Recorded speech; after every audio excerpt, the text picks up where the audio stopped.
বছর আগে 26শে ডিসেম্বর 2019 গ্রহণের দিন। আজ হঠাৎ করে ও আমাদের কেন ডাকলো? আজ এই গুপ্ত বইটা কিসের জন্য?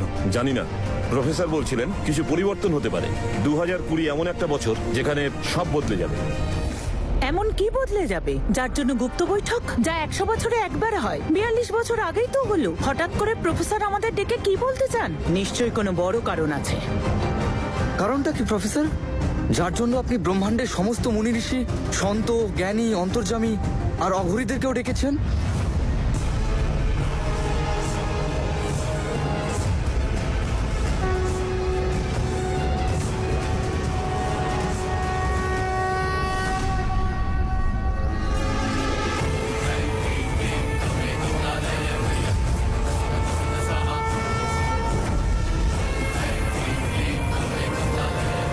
ব্রহ্মাণ্ড নয়, বিজ্ঞান, সায়েন্স, একটা সিম্পল লজিক। ঠিক যেমন 1 + 3 = 4, তেমনি 2 + 2 is also 4। কিন্তু এখন সেটা বদলাচ্ছে। এখন সমীকরণ বদলাচ্ছে না, বরং ফলাফল বদলাচ্ছে। গোটা ব্রহ্মাণ্ডে বদল ঘটছে। মানে? সব বুঝতে পারবে, সবাই বুঝতে পারবে।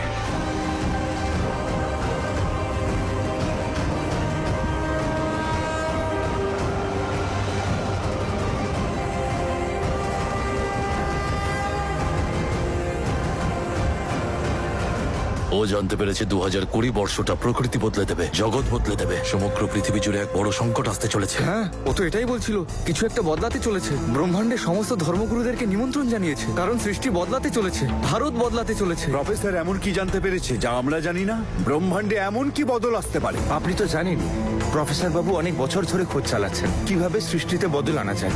উনি বলেছিলেন যে আমাদের সবাইকে ডাকা হবে। যখন সেই বদলের সময় আসবে তখন ভারত আর অন্যান্য দেশগুলো বিপদে পড়বে। এখনো তো ব্রহ্মাণ্ডে কিছুই দেখতে পাচ্ছি না, চতুর্দিকে শান্তি রয়েছে। তাহলে সবাইকে এভাবে ডাকার কারণটা কি? প্রত্যেক শতবর্ষ পরে গুপ্ত গুহায় এরকম একটা সভার আয়োজন করা হয়। মনে হচ্ছে আজ সেই সময় এসে উপস্থিত। চলো ভিতরে। ও বলছিল 2020 সাল দুনিয়াকে পাল্টে দেবে। সে বলেছিল যখন ব্রহ্মাণ্ডের ওপর কোনো বিপদ ঘনিয়ে আসবে। তখন ও ডাকবে যখন উপযুক্ত সময় হবে। আর সেই সময় এসে গেছে।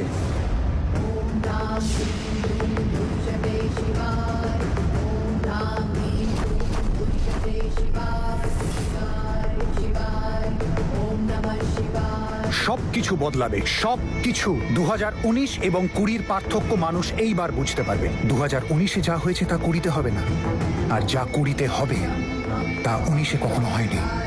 সবকিছু বদলাবে, গোটা পৃথিবী বদলাবে। এটা আপনি কি বলছেন? কি বদলে যাবে? কিভাবে বদলাবে? এই বছরটা এত ভালো, সমস্ত ভালো, দেশ ভালো, পৃথিবী এত ভালো। কিন্তু এইবার আর কিচ্ছু ভালো থাকবে না। না, এটা হতে পারে না। পৃথিবী এতটা কিভাবে বদলাবে? বদলাবে।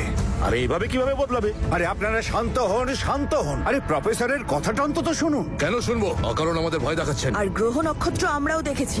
তুমি শুধু বিজ্ঞানকেই পড়েছো, আমরা ব্রহ্মাণ্ডকে পড়েছি। আরে সব ঠিক আছে, আপনি এত ভয় দেখাবেন না।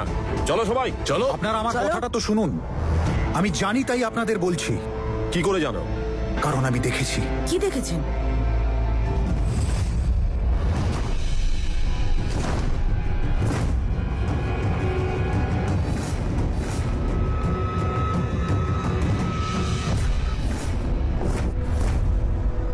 কুড়ি কুড়ি, এটা কি কি হতে পারে? দুটো 20 মানে?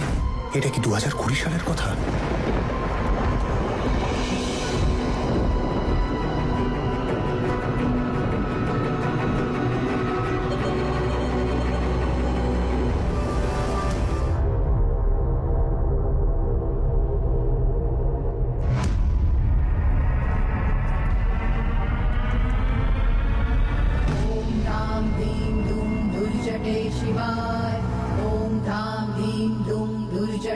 কোথায় আছে যে ধূমকেতু দেখা গেলে প্রলয় আসে? যখন আগেরবারও দেখা গিয়েছিল তখন পৃথিবীতে মহামারী।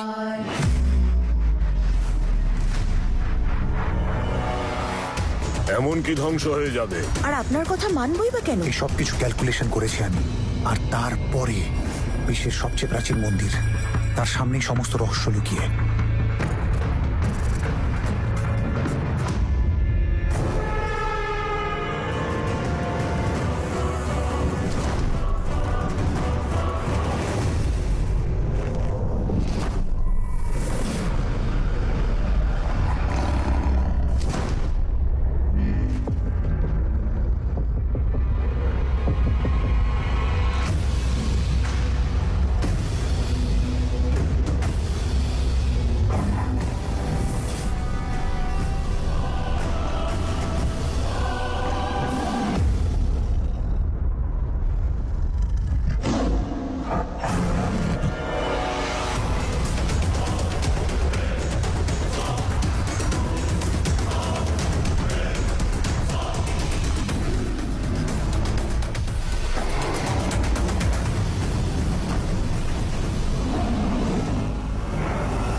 নাগ দেবতা আমাকে তো বাঘের হাত থেকে বাঁচালেন, সেই দরজাটাও খুলে গেল, আর তার সাথে রহস্য। দুটো কুড়ির রহস্য আমার চোখের সামনে ছিল। তারপর আমি নাগ দেবতার থেকে সেই উত্তর পেলাম যেটার অপেক্ষায় আমি ছিলাম। আমি আপনাদের সবাইকে বলছি, সেই সময়টা আসবে যখন প্রলয় হবে। শুধু তোমার ক্যালকুলেশন আর পৃথিবী ধ্বংস, সেটা কোনোদিন হতে পারে না। চলো সবাই। চলো। আপনারা আপনারা আপনারা আমার কথা শুনুন, আমাকে বোঝার চেষ্টা করুন। আমাদের দেশের ওপর আক্রমণ হবে, শত্রু দেশ করবে, আর এবার গোলা বারুদ দিয়ে নয়, অন্যভাবে আক্রমণ করবে।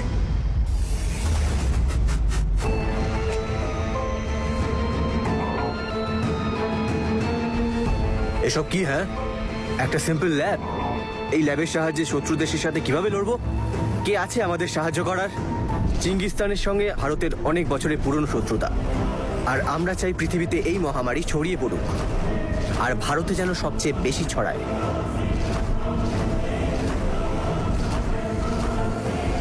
Everything is ready.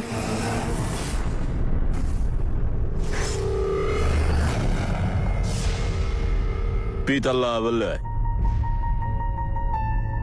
আর এটা ইন্ডিয়ার জন্য। গোটা পৃথিবীর জন্য এক, আর ভারতের জন্য স্পেশাল মহামারী। স্যার, ওরা বলতে চাইছে কারণ ভারতই হলো আমাদের সবচেয়ে বড় শত্রু। ওদের সাথে আমরা আজ অব্দি পেরে উঠিনি। ওদের আর্মি, ওদের মানুষ সব সময় ওদের বাঁচিয়ে এসেছে, আর এটা হলো সেই শত্রুদের মারার একটা নতুন অস্ত্র। সবাই ভাববে যে আমরা হয়তো এবার গোলা বারুদ দিয়ে আক্রমণ করব।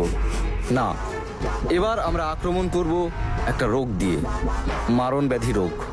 মানুষ মরতে থাকবে, আর এই রোগটাকে ছড়াতে আমাদের সাহায্য করবে ভারতের সবচেয়ে বড় দেশদ্রোহী, যার সাথে আমরা হাত মিলিয়েছি। এলা ওয়াস্তা।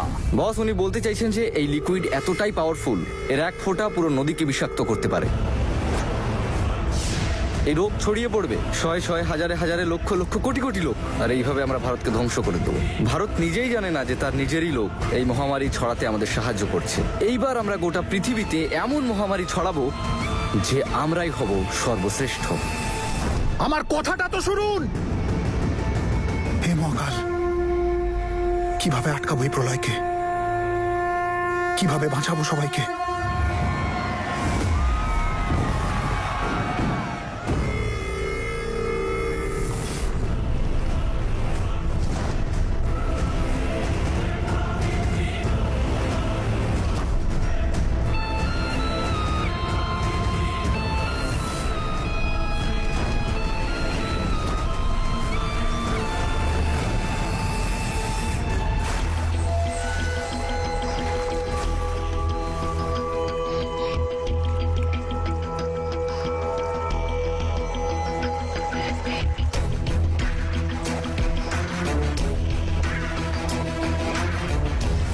একটা ভয়ঙ্কর রোগ আমাদের গোটা দেশকে ধ্বংসের মুখে ঠেলে দিয়েছে।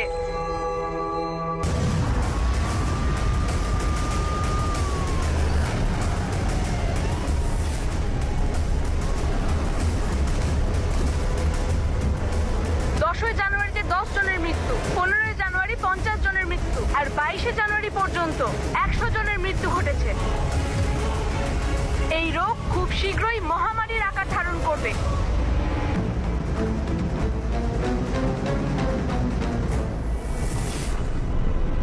আপনি ঠিক ছিলেন, আক্রমণ হয়ে গেছে। সংকট উপস্থিত। 24 জানুয়ারি 2020 শনিদেব 20 বছর পর স্বয়ং নিজের গৃহে প্রবেশ করতে চলেছেন। শনিদেব কর্মের অধিপতি, ওনার নিজের গৃহে ফেরা মানে কর্মের সব থেকে বড় খেলা এখন শুরু হবে। এই অসুখ এখন মহামারী রূপ ধারণ করেছে, এখন থেকে সবকিছু বদলে যাবে। মহামারী আগুনের মতো ছড়িয়ে পড়ছে। এখন কি করে বাঁচবো? কোনো উপায় আছে আপনার কাছে? প্রফেসর, যখন তুমি মন্দিরের দরজা খুলেছিলে তখন কি দেখেছিলে?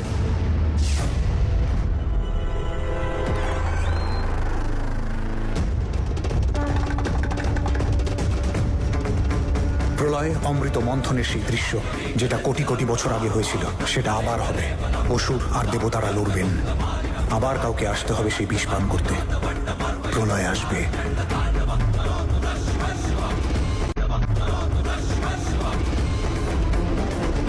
অমৃত মন্থন, 20 জন দেবতা, 20 জন অসুর। কি করবো এখন?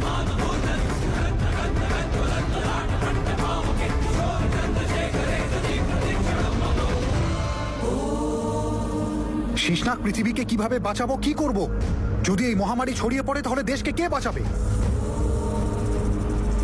তাহলে কি জবাব দিল শেষনাগ? কিভাবে বাঁচবো?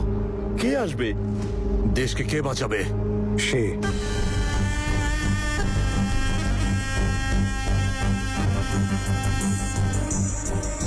ওকে আসতে হবে। কাকে আসতে হবে? সে একজনই সবাইকে বাঁচাতে পারবে, আর সে বাঁচাবেই। ওকে আসতেই হবে।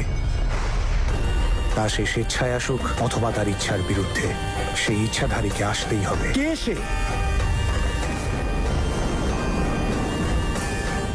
নাগিন।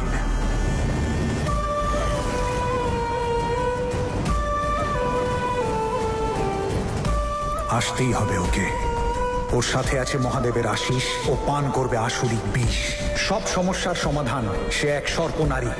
সে ইচ্ছাধারী, সব রূপ ধারণ করতে পারে, দেশের ভবিষ্যৎ বদলাতে পারে। আপনি বলতে চাইছেন দেশকে মহামারীর হাত থেকে সে বাঁচাবে? বাঁচাবে।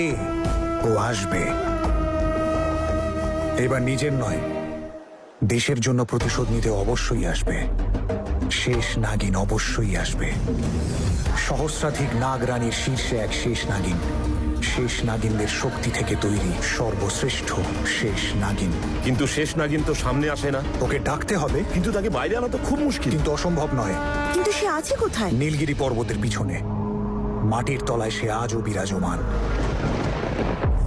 সহস্রাধিক নাগিনের থেকে উৎপত্তি হয় এক নাগরানীর, আর 100 নাগরানী থেকে উৎপত্তি হয় এক শেষ নাগিন। কোটি কোটি বছর ধরে সে ওখানে বিরাজমান। কারোর ডাকেও সাড়া দেয় না। লোকে বলে ওকে ডাকা নাকি অসম্ভব। কেউ ওকে দেখতে পায় না। যেই ওকে দেখবে তার মুখ্য লাভ হবে। নাগমণির শক্তি আছে ওর মধ্যে, শিবের ভক্তি আছে ওর মধ্যে। শিবের সবচেয়ে প্রিয় সব নাগিন, সমস্ত নাগরানী ওকে সর্বশ্রেষ্ঠ আখ্যা দিয়েছে। ও হলো শেষ নাগিন। কিন্তু ওই শেষ নাগিনীকে এখানে আনবে কে? আমি দেশের প্রসিদ্ধ সাপুরেদের ডেকেছি। তাদের ধ্বনিতে প্রসন্ন হয়ে শেষ নাগিনকে আসতেই হবে। ভারত আর পৃথিবীকে বাঁচানোর জন্য ওকে আসতেই হবে। ও ফিরে আসবে। নাগিন।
এটা কি হচ্ছে?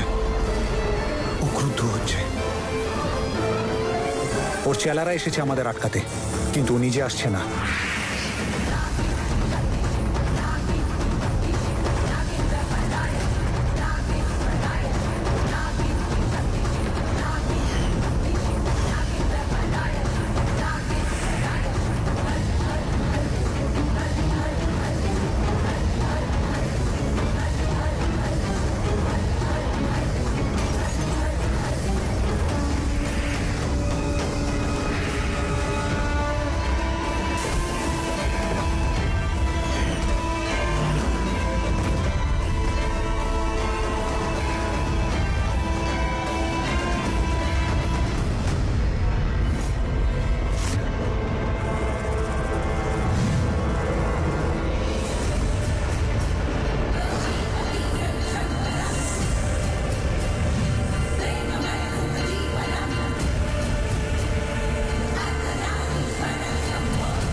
এরা ওর ক্রোধকে শান্ত করতে পারলো না। এই গোটা জায়গাটা ধ্বংস হয়ে যাবে। তার মানে এমন কোনো ধ্বনি নেই যেটা ওকে আমন্ত্রণ জানাতে পারে।